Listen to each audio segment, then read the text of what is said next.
I'm delighted to be speaking to the students of the Glenn Gould School of Music in Toronto. I really would love to be with you at your performance of my first symphony, but I can't because of a conflict. So I wanted to make this tape to talk to you a little bit about my piece and why it's written and how it was written. I'm sure most of you know that this first symphony is about and concerns the friends of mine who died and one who was dying of AIDS. It was written in the late 1980s when AIDS was quite incurable, and most of my friends had friends, and everyone I knew someone who was dying of AIDS. At that time, I was composer in residence with the Chicago Symphony under Sir George Solti, and Maestro Solti wanted me to write a concerto for orchestra for the wonderful Chicago Symphony. And I was starting on that work and thinking about that work when my closest friend of 30 years, someone I knew since I was in college, was diagnosed with pneumocystis pneumonia and then found out he had AIDS, and therefore at that time was going to die. And I had lost so many friends to AIDS. I thought, what am I doing writing a concerto grosso? What am I writing virtuoso music for an orchestra when in fact I'm losing so many people and I need to write about that?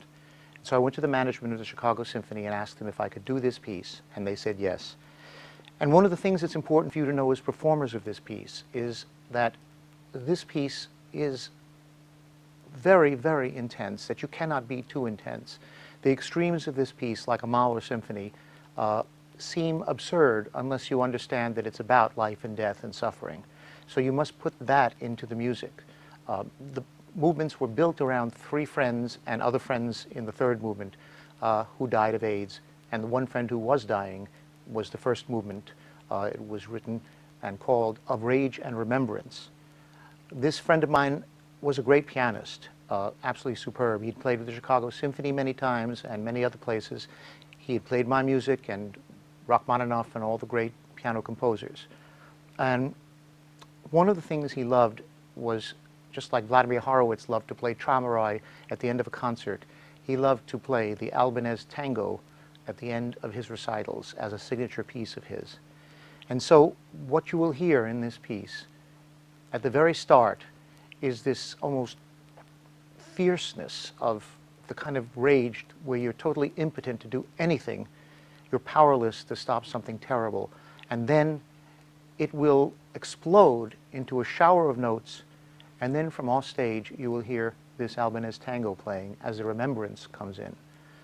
And the alternation of those two things in the movement, of the rage and the remembrance, is something that I think you can make happen by understanding the excesses those things are.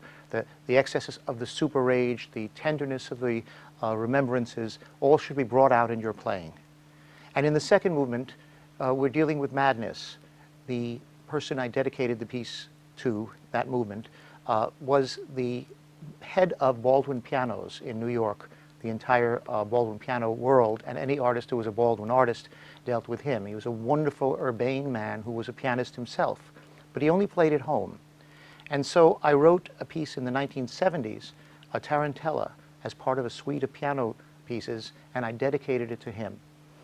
And when he died in 1985, he died of AIDS dementia, which is when the virus gets into the brain, and therefore madness of the most terrible kind results. And what I did was I took this tarantella that was written 15 years earlier when life was very different, and I saw through the prism of madness.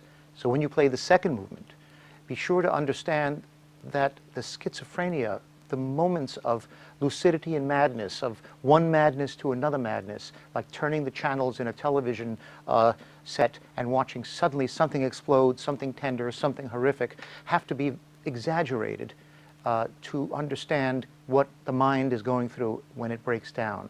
And shortly into that piece, the original tarantella comes back. It's rather tender and happy and optimistic. But then the mind again shatters it in illogic and it breaks down. And then it churns like a record that's starting at 0 turns and gets faster and faster and faster until it goes into madness. And the very end of that movement is very much of a primal scream.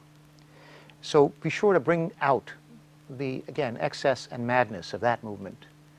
The third movement is an elegy, and it's written for a friend of mine who was an amateur cellist.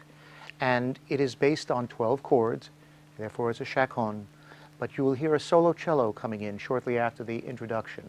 That cellist is Giulio Sorrentino, my friend who was an amateur cellist who I knew in college. And what I did was I composed a melody for him for the solo cello. And then, because I had seen the quilt, and because I feel so strongly the number of people that I want to remember in this piece that I really can't, I have a kind of AIDS quilt of my own in which I bring back other friends as melodies. So the first cellist gets joined by the second cellist, and that was Fortunato Arrico, the cello teacher of Giulio Sorrentino, who also died of AIDS.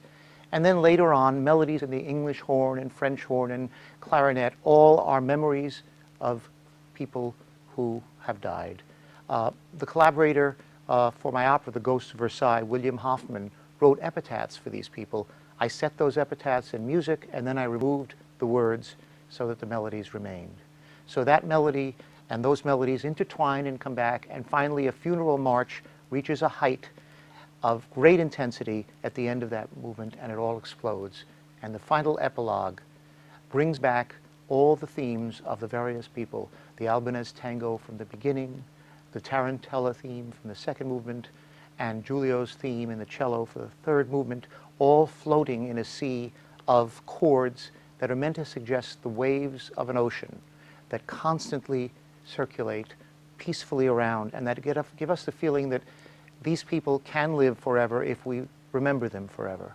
That with our memory, we can give them a kind of immortality. And I think that's what the end of the symphony is really saying, that we must remember the people we've lost and love them and keep them alive in our thoughts. So play the piece and get everything you can out of it, and good luck.